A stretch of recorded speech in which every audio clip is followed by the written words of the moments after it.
Welcome to the Jill on Money Show. It's Thursday, September 26th, and we are here trying to take the mystery out of your financial life. We do that by making you do a tiny bit of work. It's not a lot. It's just a little bit of work. Go to our website, jillonmoney.com. Click the Contact Us button and let us know if you would be willing to join us on the air live by checking that box. Mark will do everything else. While you are on the website, don't forget to sign up for the free weekly newsletter. It comes out every Friday, and Mark does a great job compiling some of the stories you may have missed during the week. You can also subscribe to our service. It's called Jill on Money Live. This week, we just had a fantastic webinar. We focused on the real estate market. We had great guests, great lively conversation, and you can be part of that, all for the bargain basement price of $35 for a full year. That entitles you to 4 live webinars and the back catalog of the webinars that we have conducted, including our real estate deep dive. So check that out. It is Jill on Money Live. Okay, now let's do some emails. Oh my gosh, they are piling up. This email is from David, who writes, I'm turning 30 this fall and my wife will be 27. We're expecting our first child this March. I want to make sure we're on the right path to retirement while setting up our future kids financially. David is an accountant. He says, I earn $105,000 a year. My wife is a part-time dental hygienist. She makes $48,000 a year. I contribute 4% to my company's 401k. I receive a 4% match. My wife contributes 5% and receives a 4% match. I just started my job in May, so we only have about $6,000 in our company's 401k. We both have Roth IRAs, $42,000 in mine, $8,000 in hers, and we just started to max out both of those accounts. Right now, we've got $41,000 in a high-yield savings account, $13,000 in the bank, $2,000 in a brokerage account. Oh my gosh, we own our home. We've got a 2.625% interest rate and $188,000 remaining on the mortgage. Our monthly expenses have been about $6,000 a month. Our only other form of income is from a side gig that I picked up, and it pays $2,000 a month. Outside of maxing out our Roth IRAs and contributing the minimum match our company provides, is there anything else we should do to get us into the best position for retirement? I'd like to see my wife retire at age 50, and I would see myself working until age 67. Lastly, what do you suggest I do for my future kids? The plan is just 2 kids. Should I contribute to a 529 plan, or should I pay them through my LLC that I opened and contribute everything to a Roth IRA for them? Okay, David, I think that there's a couple of things. First of all, why not consider putting more money into your 401ks, especially if there are Roth options? That's obviously the quickest way that you'll be able to bump up your retirement savings, because you're making a lot of money. You don't spend a lot of money. Those expenses are really low, helped by that low mortgage interest rate. I think I would hopefully for you guys, I think that you can use that extra money that you're getting from that side hustle that you have, that $2,000 a month, that you can bump up your retirement contributions. As far as a future plan for your kids, yes, I love the 529 plan. I think that's a great idea. I mean, while a Roth IRA is fine, they have to have earned income. So you can't just open up an IRA. Once you pay them through your LLC, they actually have to be doing something. So I think a 529 plan would be cleaner. Maxing out retirement accounts as soon as you have, especially if you have a Roth option, would be great. And the 529 plan, that would be great. Any extra money that keeps coming in, maybe you just keep funding in that brokerage account. But I think you'll be pretty well off if you can do those 2 things.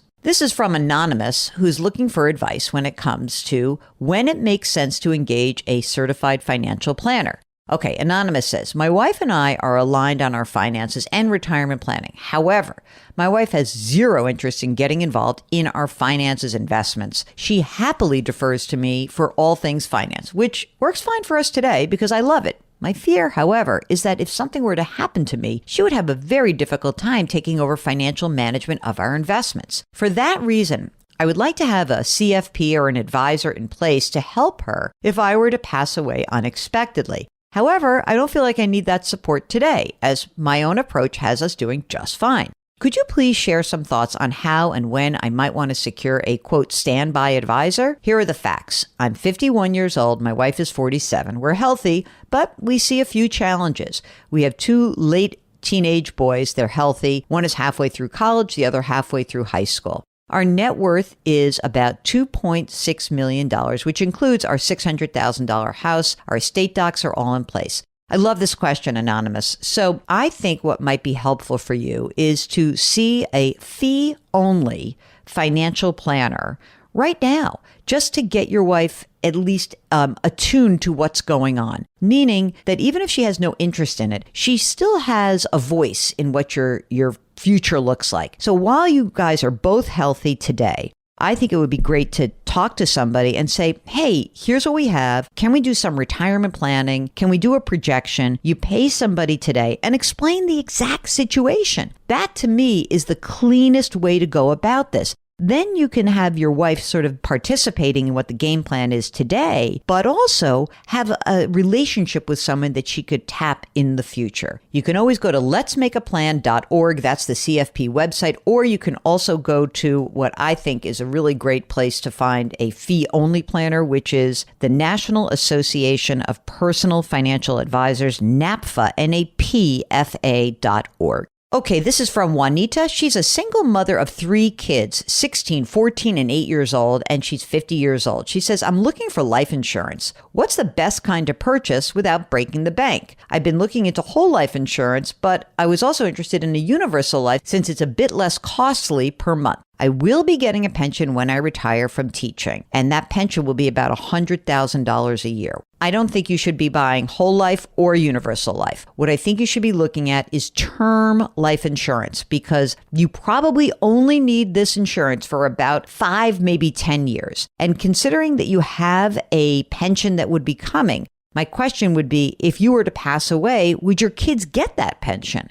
That's something that would be really an important factor in figuring out how much coverage you need. I don't know what other assets you have and how that factors into the equation. Even though you're 50 years old, and even though term life insurance is expensive, more expensive as you get older, I probably would look at a 10-year term life insurance policy. It's probably about as much as you will need. Give us a holler back, Juanita. I'd love to talk you through this and see really what we think your actual insurance need would be. This is from Michelle. She writes, I watched your take on not paying extra on mortgage to pay it off. Our scenario is we are 56. My husband retires next year from the Army. He'll have a $140,000 pension immediately. We have $1.3 million saved in a Roth, $200,000 in cash, $88,000 left on a mortgage at 2.5%. Oh my gosh. My theory is if you have a low mortgage interest rate and you can pay it off faster, you can get rid of the loan by paying off an extra $800 every month, as opposed to a higher interest rate and higher monthly payment. You don't need to pay off a 2.5% note, because having access to your money is more important than having debt-free lifestyle. Now, if you just want to be debt-free and that's the only thing you care about, then sure, go ahead and pay off your mortgage. I don't particularly think that this makes sense. Being debt-free when you have such a low mortgage interest rate is just something that you're emotionally doing, not something that financially makes any sense. This is from Rich. This is not about a particular topic, but I just wanted to comment on how much I enjoyed the conversation with Jim McCann. That's a guy from 1-800-Flowers. In particular, I took note of the discussion around the generational aspects, Gen X versus millennials versus boomers, of the workplace environment. My son is 30, my daughter is 25. They're in the early stages of their careers, and I realize there is so much that I and we can learn from them. Thank you so much, Rich. I really appreciate that.